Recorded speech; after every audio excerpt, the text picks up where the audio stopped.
पैशानं मनुष्य श्रीमंत होतो असा जर तुमचा मानस असेल तर हा 1001% खोटा मानस आहे। मनुष्य समाधानी, मनुष्य सुखी फक्त आहे त्या परिस्थितीमध्ये समाधान मानलं नव्हतं महाराज। आहे त्या परिस्थितीत, आहे त्या परिस्थितीमध्ये समाधान माना। अरे अजून सुद्धा काही लोक या जगामध्ये असे की त्यांच्या खिशात रुपया जरी नसला तरी मनुष्य प्रसन्न नाही। बाकीच्या याचं जाऊ द्या, बाकीच्या याची उदाहरणं सांगत नाही, माझ्या स्वतःच्या बापाचं उदाहरण सांगतो मी तुम्हाला। आता इथं आमच्या गावचे मंडळी आलेले, माझ्या वडिलाचा मी कधी कधी विचार करतो, त्यांच्या खिशामध्ये रुपया जरी नसला तरी माणूस तेवढाच खुश आहे आणि लाख रुपये जरी आले तरी त्यांना अजिबात गम नाही। माझं पोरग कीर्तनकार आहे, दररोजचे एवढे पैसे आणतं, नीन वागाडी आहा।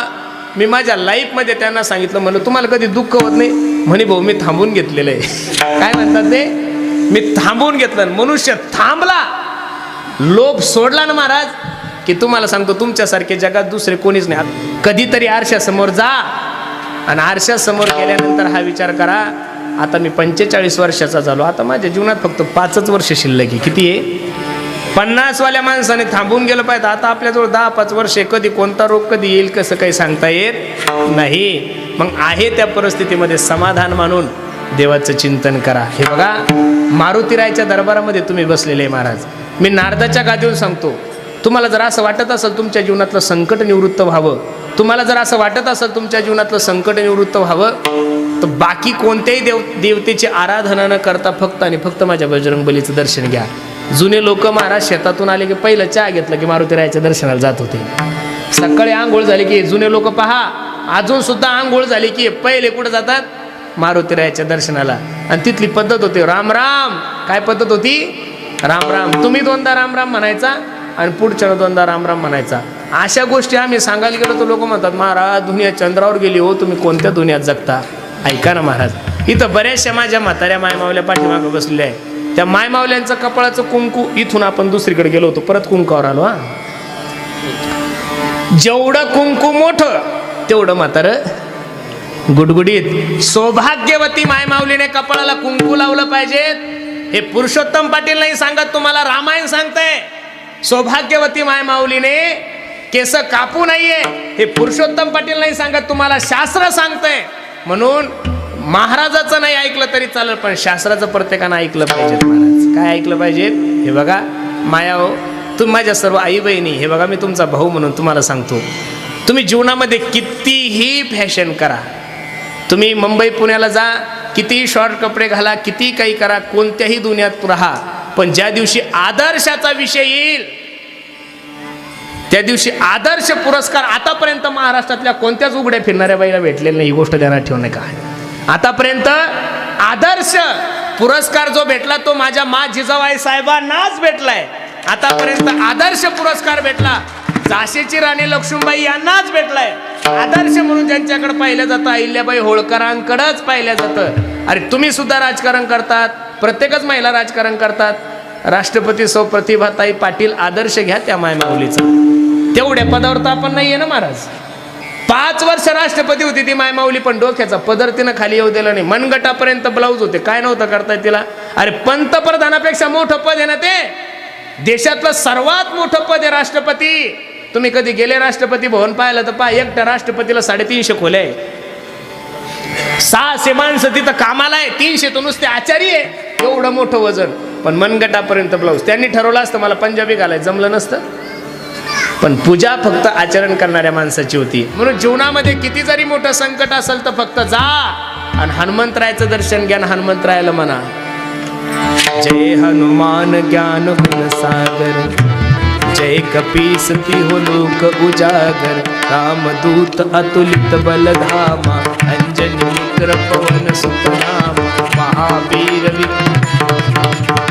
जो यह पढ़े हनुमान चालीसा होय सिद्धि, तुलसीदास सदा हरि चेरा, कीजे नाथ हृदय महडेरा, पवन तनय संकट हरण मंगल मूर्ति रूप, राम लखन सीता सहित हृदय बसो सुरभूप, सियावर रामचंद्र की जय, पवन सुत हनुमान की जय।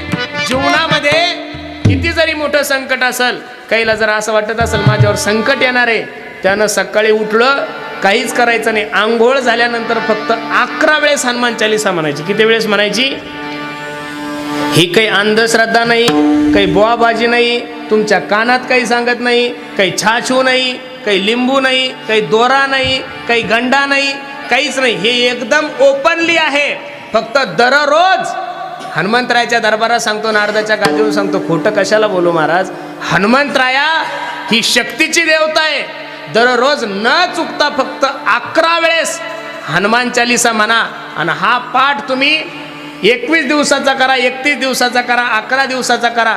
आणि 11 दिवसानंतर माझा फोन नंबर लिहून घ्या आणि तुम्ही मला फोन करून सांगा, महाराज हे संकट माझ्या अंगावर आलं होतं, हनुमंतरायाच्या कृपेमुळे ते संकट काय झालं? निवारण झालं. आपलं काय झालंय महाराज? आपल्याला वाटतं ह्या देवाच्या नांदी लागल्यावर बरं होईल, त्या देवाच्या नांदी लागल्यावर बरं होईल. तुमच्या नशिबातच बरं नाही, मग तुम्ही कोणत्याही देवाकडे फिरा. तुमच्या नशिबातच जर काही नाही. अहो काही लोकांचं नशीब असं आहे महाराज, त्याने सोनं जरी हातात घेतलं तरी माती होती. सोनं जरी हातात घेतलं, आणि काहीचं नशीब असं आहे त्याने माती हातात घेऊ द्या, सोनं झाल्याशिवाय राहत नाही. जेथे जावे तेथे कपाळ सरीसे. उद्या माझ्या हनुमंतरायाचा जन्म आहे. सकाळी 4 वाजता उठा. किती वाजता उठा? 4 वाजता उठा. सुंदर असं आंघोळ करा. आणि माझं एकदा तर ऐकून पहा, मी काही तुम्हाला पैसे मागतो असं नाहीये. उद्या सकाळी उपवास करा, हनुमंतरायाच्या दरबारात बसा, कोणालाच बोलू नका, मोबाईल बंद ठेवा. आणि कमीत कमी 108 वेळेस हनुमान चालीसेचं पाठ करा. उद्या तुमच्या जीवनात कोणत्याही गोष्टीची तुम्हाला कधी कमी पडणार नाही. हे काही मी असं तुम्हाला फायदा व्हावा म्हणून सांगतो असं नाहीये. भूत पिशाच निकट नहीं आवे, महावीर जब नाम सुनावे. नासे रोग हरे सब पीड़ा, जपत निरंतर हनुमंत बलबीरा. जो 7 बार पाठ कर कोई, सुख ही बंधी महासुख होई. मग सुख हवंय ना तुम्हाला, समाधान हवंय ना तुम्हाला, शांती हवंय ना, तर बाकीचं काहीच न करता माझ्या भगवंताची काय करा? आराधना करा. जो भक्तीचा मार्ग दाखवत असेल, तुकोबराने प्रत्येकालाच, अहो हनुमंतरायालाच विनंती केली असं नाहीये, प्रत्येकाला, काही मी उद्धार पावेन, काही कृपा करील नारायण. ऐशी तुम्ही सांगा संतजन, करा समाधान चित्त माझे. उसावेसी हेची वाटे, जे जे भेटे तयासी. ज्याला भेटेल त्याला देव कृपा करील मज.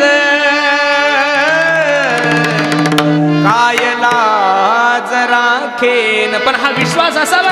तंग ऋषीने शबरी आई साहेबाला सांगितलं, शबरे काळजी करू नको, तुझी सेवा पाहून, तुझी भक्ती पाहून मी प्रसन्न आहे, जगाचा मालक तुला भेट देणार आहे. त्या दिवसापासून 14 वर्ष वाट पाहिली महाराज. किती वर्ष वाट पाहिली? 14 वर्ष वाट पाहिल्यानंतर जगाच्या मालकानं काय केलाय? उद्धार केलाय. प्रभू रामचंद्र शबरी मातेला भेटले. सर्वांना रामायण ज्ञात आहे. माणसाच्या जीवनातलं सगळ्यात मोठं धन तुमची प्रॉपर्टी नाहीये. तुमच्या जीवनातलं सगळ्यात मोठं धन भगवंताचं चिंतन असलं पाहिजे. खातं काढा, त्याला वारसदार आहे. जमीन घ्या, त्याला वारसदार आहे. पॉलिसी काढा, वारसदार आहे. तुमच्या प्रत्येक गोष्टीला वारसदार आहे. पण भगवंताचं नामस्मरण जर तुम्ही केलं तर त्याला ना तुमची बायको वारसदार आहे, ना त्याला तुमचा पोरगा वारसदार आहे, ना कुळाचा कायदा लागतो, ना कोणाच्या सह्या घ्यायची गरज आहे. नाही तर आता पुनर्वसनचा चेक जरी काढायचं म्हणलं तरी बहिणीच्या सह्याशिवाय चेक निघत. म्हणून अशी प्रॉपर्टी जमा करा. हा राम नाम आधार जिरे. कशाचा आधार? राम नामाचा आधार. शेवट जर तुमचा जीवनाचा मंगल करायचा आहे ना, राम नाम के हीरे मोती मैं बिखराऊं गली गली. ले लो रे कोई राम का प्याला, शोर मचाऊं गली गली. तो भक्त सांगतो, ऐका. सोने चांदी वालो सुन लो, बात बताऊं खरी खरी. राम नाम के हीरे मोती मैं बिखराऊं गली गली. जिस जिसने ये मोती ले ले ओ तो माला माल हुए. ज्यांनी ज्यांनी रामाचा आश्रय घेतला ते मालामाल झाले. धन दौलत के बने पुजारी आखिर वो कंगाल हुए. ज्यांनी पैसा पैसा केला ना महाराज, असे काही लोक आम्ही पाहिले की त्यांनी म्हातारपणी कपडे फाडले हो, दगड मारले, कपडे गोळा केले. म्हणून जीवनातलं सगळ्यात मोठं जर धन काय असेल तर ते भगवंताचं नामस्मरण आहे. आणि त्या भक्ती मार्गाचं मार्गदर्शन माझे जगद्गुरु तुकोबराय हनुमंतराय कोण घेतात. जो नाम प्रभू रामचंद्राचं प्रभू हनुमंतरायने जीवनामध्ये घेतलं त्याचा संकल्प आपण जीवनामध्ये करू. विठोबा रखुमाई जय जय. वर्णन करणारा जरी योग्य असेल पण ज्याचं वर्णन करायचं तो लायकीचं नाही ना. 10,000 मध्ये कोणी लोक कोणालाही करणं करतात. कर्णासारखा दातृत्ववान मनुष्य जगात नव्हता महाराज. कोणी कर्णासारखा दातृत्ववान मनुष्य जगात नव्हता. महाभारतामध्ये गोड उदाहरण आहे. दुर्योधनाने आपल्या बायकोला आणण्यासाठी कर्णाला पाठवलं. सोन्याचा रथ तयार केला आणि दुर्योधनाच्या बायकोला आणण्यासाठी कर्ण गेलाय. पत्नीला रथात बसवलं आणि रथानं घेऊन येत असताना जंगली मार्ग लागल्यानंतर काही गोरगरीब कर्णाकडे गेले. कर्णा,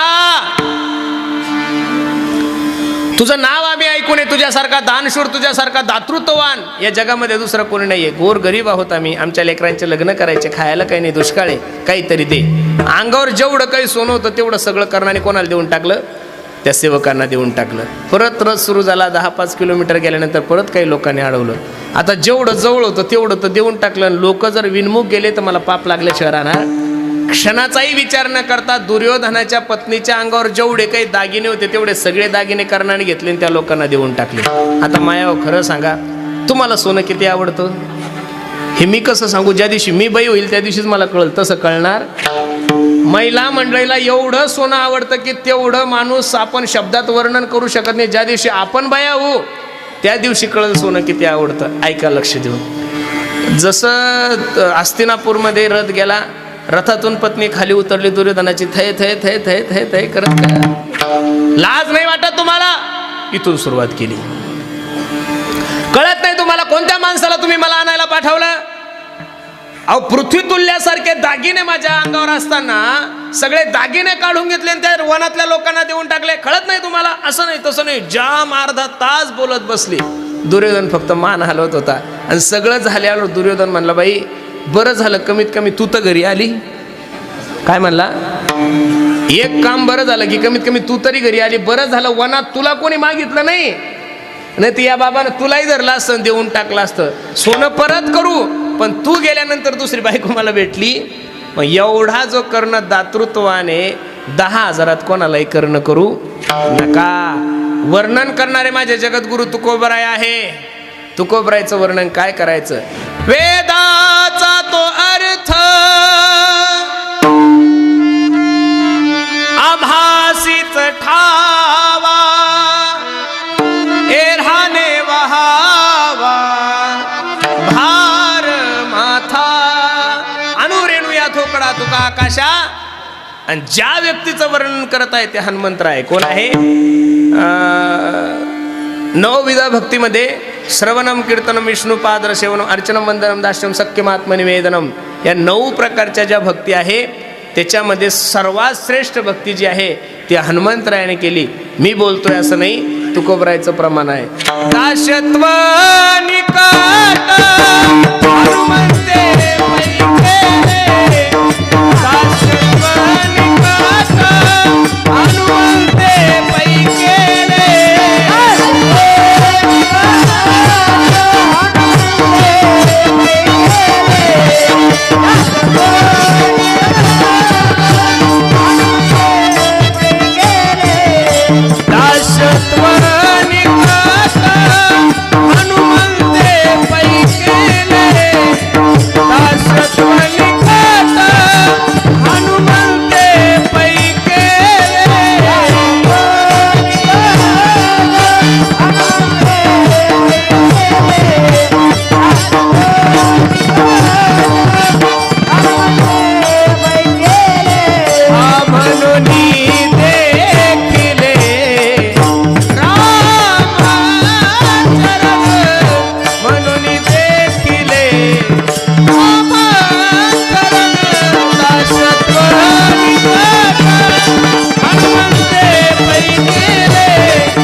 सर्वश्रेष्ठ भक्त आहे, प्रभू रामचंद्राचे एकनिष्ठ भक्त आहे.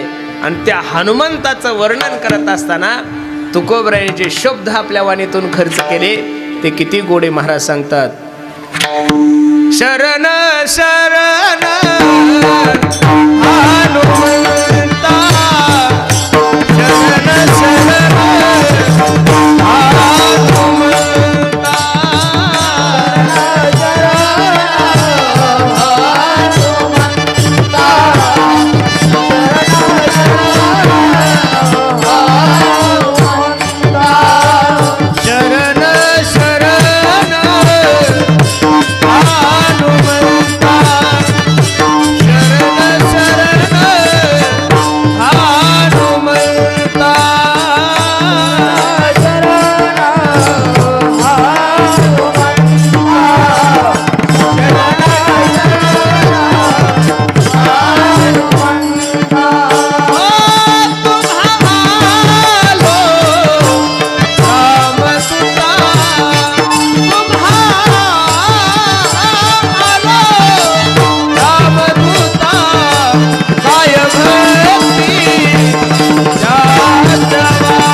हनुमंता तुम्हा आलो रामदूता.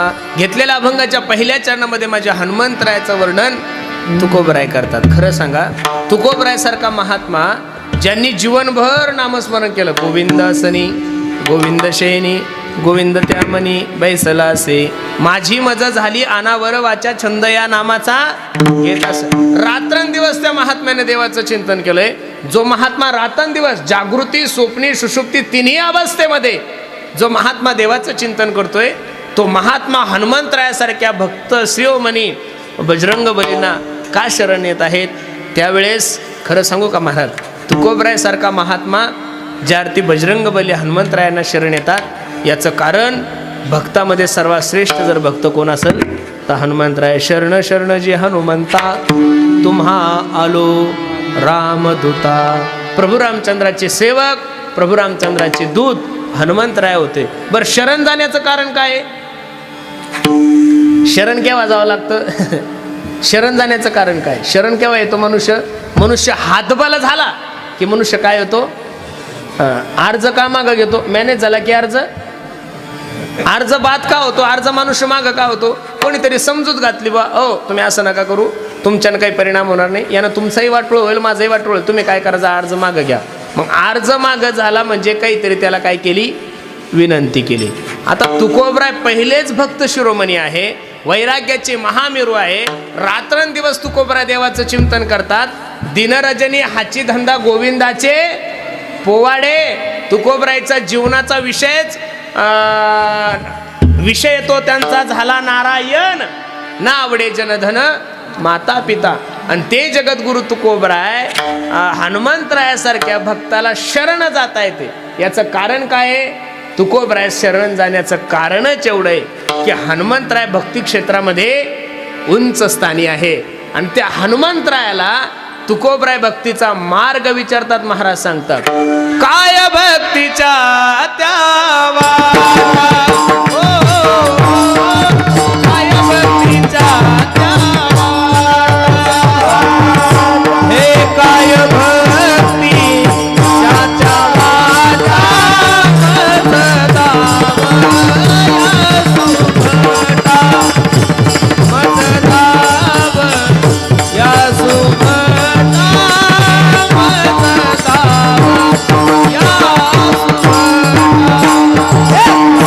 Yeah.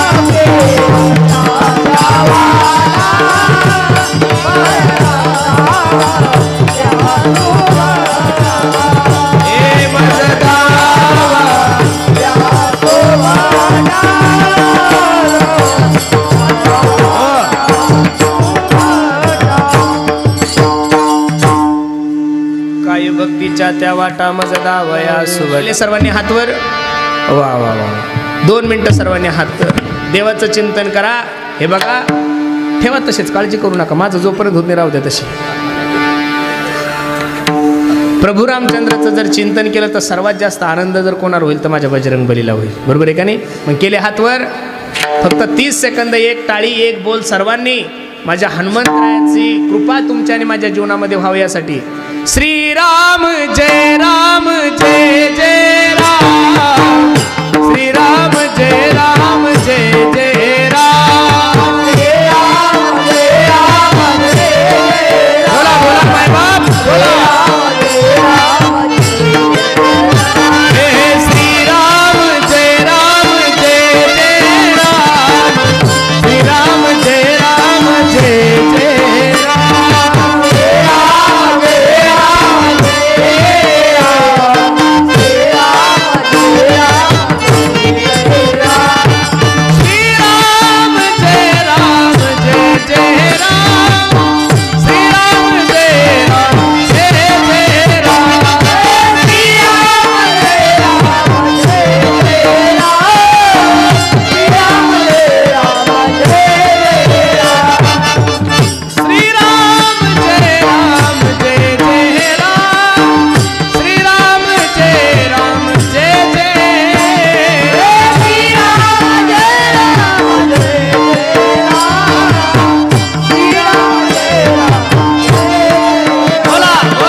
हनुमंतरायाला सर्वात मोठा आनंद जर केव्हा होत असेल तर प्रभूचं चिंतन केल्यानंतर. आणि ती जी भक्ती आहे त्या भक्तीच्या वाटा तुकोबराय देवाला हनुमंतरायाला सांगतात. काय भक्तीच्या त्या वाटा मज दावया सुभटा. शूर आणि धीर स्वामी कार्या तू साधर. काय भक्तीच्या त्या वाटा मज दावया सुभटा. हनुमंतरायाचा जो अवतार आहे तो अवतार माझ्या भगवान शंकराचा आहे. तुका म्हणे रुद्रा अंजनीची करोने उड्डाण केले लंकेचे शोधन. तुम्हा सर्वांना हनुमंतरायाची ख्याती माहीत आहे. पिंडघारीने अंजनीने तो सेविला. अंजनी मातेच्या पोटी माझ्या हनुमंतरायाचा काय झालेला आहे? जन्म झालेला आहे. अनेक पद हनुमंतरायाविषयी आहे. अंजनीच्या सुता तुला रामाचं वरदान. हो अंजनीच्या सुता तुला रामाचं वरदान. एक मुखाने बोला बोला. एक मुखाने बोला बोला जय जय. अंजनीच्या सुता तुला रामाचं वरदान. अंजनीच्या सुता तुला रामाचं वरदान.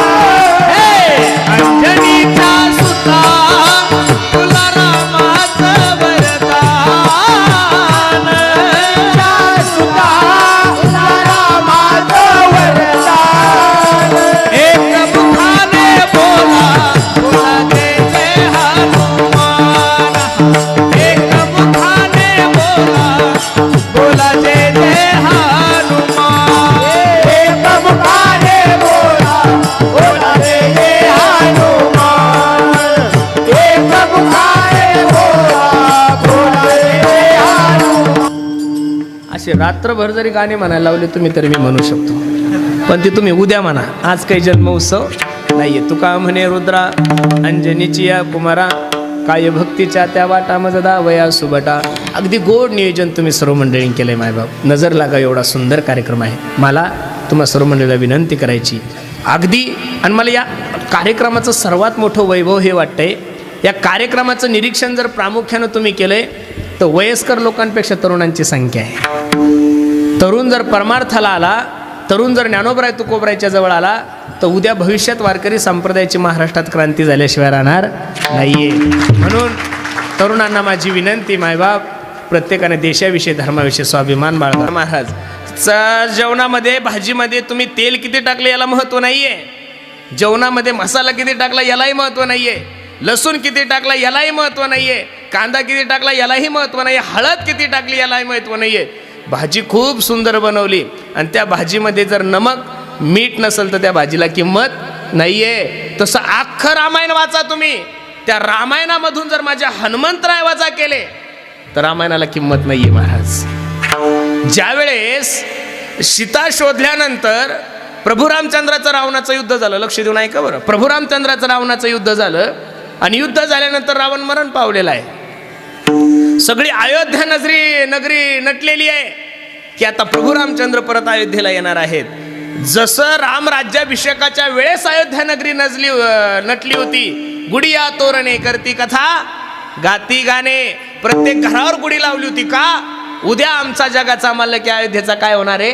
राजा होणार आहे. सगळं झालं. महाराज मुख्यमंत्र्यांनी शपथ घेतली. काय घेतली? शपथ घेतली. अयोध्येचा राजा झालाय ना माझा राम. आणि मग आता मंत्रिमंडळ वाटायची वेळ आली. कोणाची वाटायची वेळ आली? मंत्रिमंडळ. आता ज्याने ज्याने जशी जशी सेवा केलेली होती त्या सेवेच्या पित्यार्थ प्रत्येकाला काही ना काहीतरी दान द्यायचं होतं. काय द्यायचं होतं? मग प्रभू रामचंद्राने बिभीषणाला लंका देऊन टाकली, वालीला जे द्यायचं ते देऊन टाकलं. सगळं काही झालेलं आहे. नल जामवंतजी जेवढे काही आहे त्यांच्या सर्वांचा सत्कार झाला. पण सर्वात मेन प्राणी, सगळ्यात मेन पात्र कोणाचं होतं? हनुमंतरायाचं होतं. कोणाचं होतं? हनुमंतरायाचं. सगळ्यांना दिलं ना. हनुमंतराय एका ठिकाणी बसलेले होते. श्रीराम जय राम जय जय राम, श्रीराम जय राम जय जय राम, श्रीराम जय राम जय जय राम, श्रीराम जय राम जय जय राम. सीताई साहेब प्रभू रामचंद्राकडे गेल्या. प्रभू, या रामायणामध्ये या 14 वर्षामध्ये सर्वात मोठं पात्र जर कोणाचं असेल प्रभू तर कोणाचं आहे? हनुमंतरायाचं आहे. अहो हनुमंतरायानंच माझं शोधन केलेलं आहे. तुकोबराय सांगतात ना, करोनी उड्डाण हो करोनी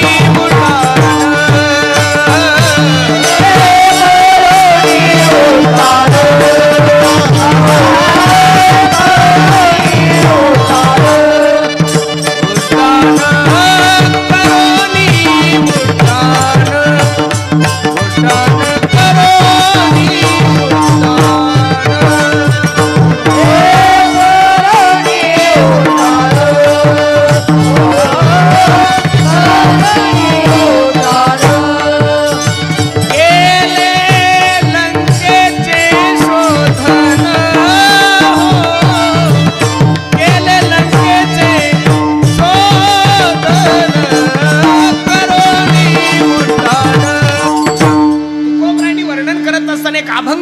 हनुमंतरायासाठी खर्च केलाय. हनुमंत महाबळी दाढी रावणाची जाळी तया माझे नमस्कार वारंवार करोनी उड्डाण केले लंकेचे शोधन जाळी येली लंका धन्य धन्य म्हणे तुका.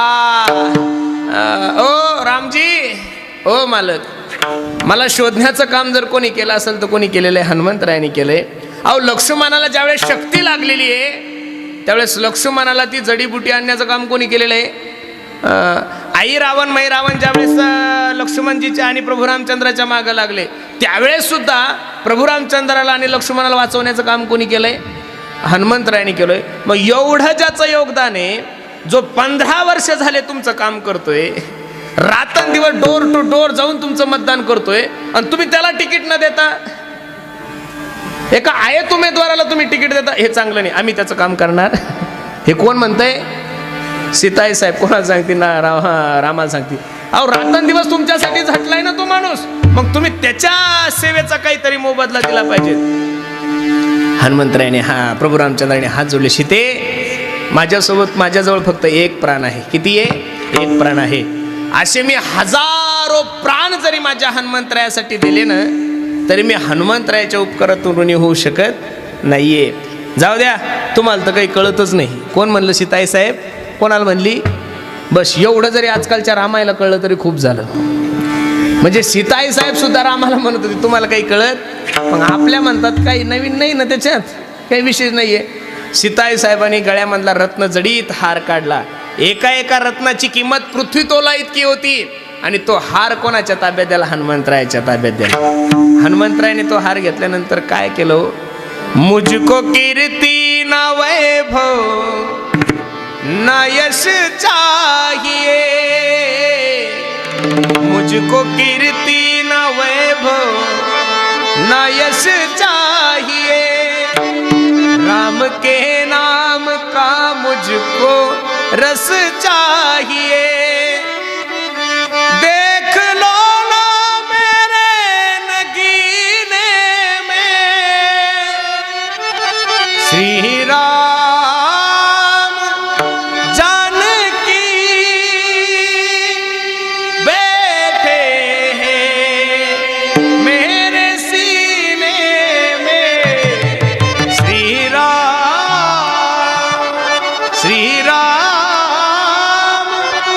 जानकी बैठे हैं मेरे सीने में,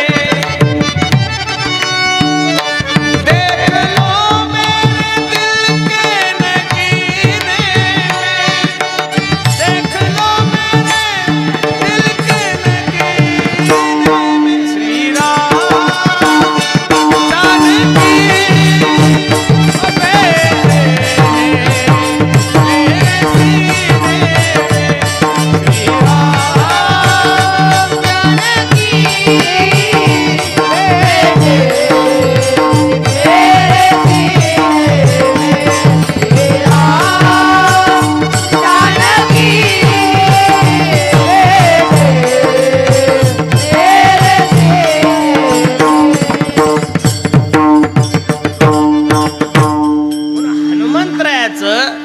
जर कार्य आपण रामायणातलं पाहिलं, सर्वश्रेष्ठ कार्य आहे.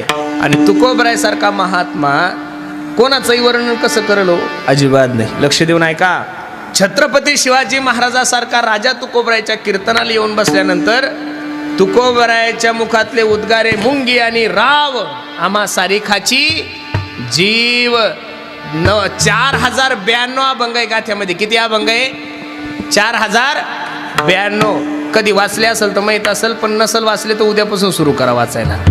4092 अभंग आहे. सर्व अभंग वाचा महाराज. त्या एकाही अभंगामध्ये जगद्गुरु तुकोबरायने कोणाचं चुकीचं वर्णन केलेलं नाहीये महाराज. जगद्गुरु तुकोबरायचा सर्व गाथा वाचल्यानंतर प्रामुख्याने एक गोष्ट लक्षात येईल आपल्या. तुकोबराय गाढवाला गाढवच म्हणले, घोड्याला काय म्हणलेले? घोडा. तुकोबराय एक असे महात्मा होते, अहो ते काही आजकालच्या कीर्तनकारासारखे कीर्तनकार असतील का महाराज? ज्या तुकोबरायचे शिष्य छत्रपती शिवाजी महाराजासारखा राजा होता. बरं, छत्रपती शिवाजी महाराज काही एखाद्या तालुक्यापुरते राजे नव्हते, काही जिल्ह्यापुरते राजे नव्हते. महाराष्ट्राचे एकमेव राजे होते छत्रपती शिवाजी महाराज. छत्रपती शिवाजी महाराज असताना महाराष्ट्र कोणाकडेच राजा म्हणून पाहत नव्हतं महाराज, फक्त छत्रपती शिवाजी महाराज. ही ताकद ज्या राजांची होती. आणि तो राजा ज्यांचा शिष्य असेल ते तुकोबराय होते. कोण होते? तुकोबराय. आणि तुकोबराय कोणाचंही वर्णन करतील. काय तुकोबरायला घेणं देणं होतं? अरे देवाला सुद्धा तुकोबराय धमकी देत होते. आमुची या भावे तुझा देव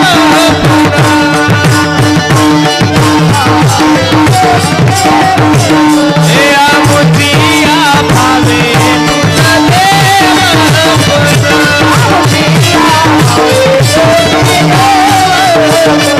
हे कवी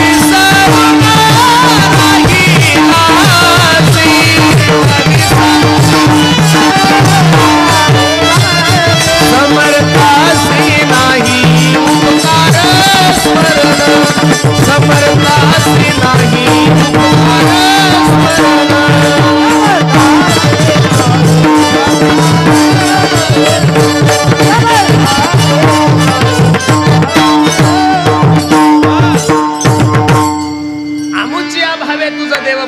विसरून राहिलासी, ही तुकोबरायची भाषा आहे. देवाच्या दरबारात उभा असल्यानंतर, पांडुरंगाच्या समोर उभा असल्यानंतर पांडुरंग परमात्म्याला तुकोबराय सांगतात, ए देवा, तुझं जे देवपण आहे ना, हे तुझ्यामुळं नाहीये, आमच्यामुळे. कोणामुळे? अबे देवा, तुझं काय वजन आहे बे?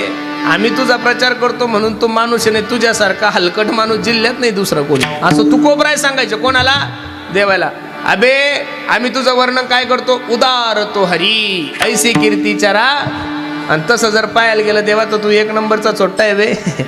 चुरा चुरा कर माखन खाया, गौलनिकानंद कोर कन्हैया. अरे 50 ग्रॅम लोण्यासाठी अर्धा तास तू कंबर हलवत होता बे गवळणी समोर. तरी आम्ही लोकांना सांगतो, अखिल गुण निधान, करुणा वरुणालय, रुक्मिणी प्राण संजीवन, जगदाधार, पंढरीश परमात्मा. तुझं चुकीचं वर्णन करतोय बे आम्ही. काही तुला असं वाटत असेल तू लय चांगल्या खानदानामध्ये जन्माला आलेला आहे. कोबरा देवाला सांगतात, अबे तुझ्या खानदानाचा जर विचार करायला गेलो तर तुझ्या मायबापाचाच तपास नाहीये. कोणी म्हणतं तू यशोदेचा आहे, कोणी म्हणतं तू देवकीचा आहे, कोणी म्हणतं तू नंदाचा आहे, कोणी म्हणतं तू वसुदेवाचा आहे. अबे नेमका मेळ काय? तरी आम्ही सांगतो की देवासारखा श्रेष्ठ जगात कोणीच नाही. हे बघ देवा, एक तर तू छोटा आहे, बरं दिसायला एक नंबरचा काळा आहे बे. तू दिसायला कसा आहे? एक नंबरचा काळा आहे. तरी आम्ही कीर्तनातून लोकांना काय सांगतो? राजस सकुमार, मदनाचा पुतळा, रवी शशी कळा, लोपलिया कस्तुरी मळवट, चंदनाची उटी, पाहेलिया वेद लावी बैसीची वे. अबे तू दिसायला काळा असून सुद्धा आम्ही लोकांना सांगतो की तू एकदम दिसायला सुंदर आहे. मग देवा, हे जे सर्व जे काही चाललं ते कोणामुळं चाललं? आमच्यामुळं चाललं. देवाला जे धमकी देतात ते तुकोबराय कोणाचंही वर्णन करतील का हो?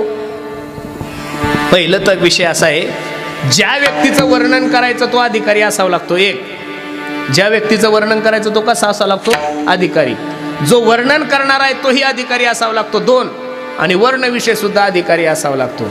आता अशी पद्धत झालेली आहे, कोणी जर सप्त्यासाठी 10,000 रुपये दिले ना की लोक लगेच सांगतात, महाराज हा माणूस आहे ना, हा माणूस आमच्या वडू बुद्रुकचा कर नाही. 25,000 10,000 करणं कसं करणार तुम्ही? अजिबात नाहीये. मित्रानं मित्राचं वर्णन करणं यथार्थ वर्णन नाहीये. सासूनं जवायचं वर्णन, आता सासूबाई जवायचं वर्णन करते म्हणजे काही खरं वर्णन आहे का महाराज? तिची अपेक्षा नसती त्या बावळटाचं वर्णन करायची.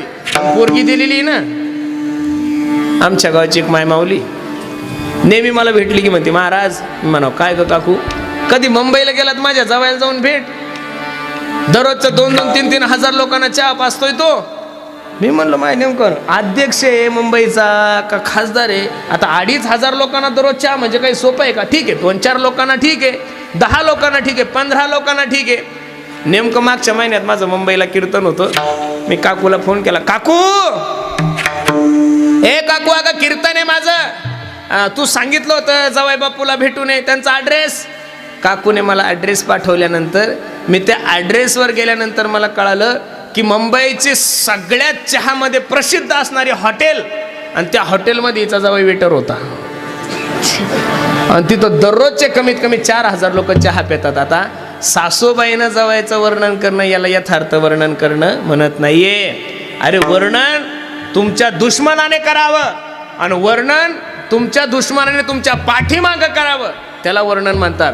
तुकोबरायचं जे वर्णन केलेलं आहे, अरे संभाजीराजांचं सगळं जग नाव घेतंय, संभाजीराजाचं तुम्ही आम्ही नाव घेतोय. काय विशेष आहे?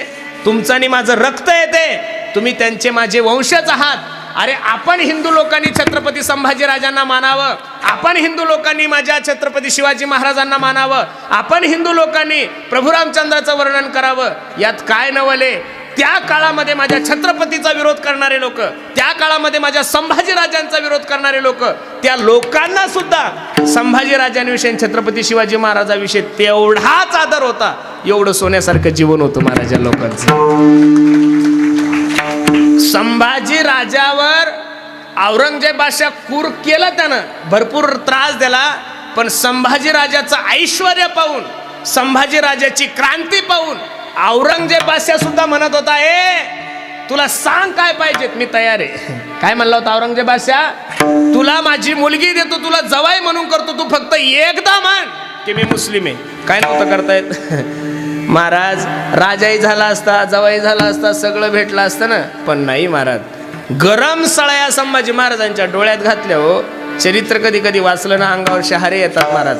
अंगावरची कातडी काढली होती. काय काढली होती? कातडी काढली होती.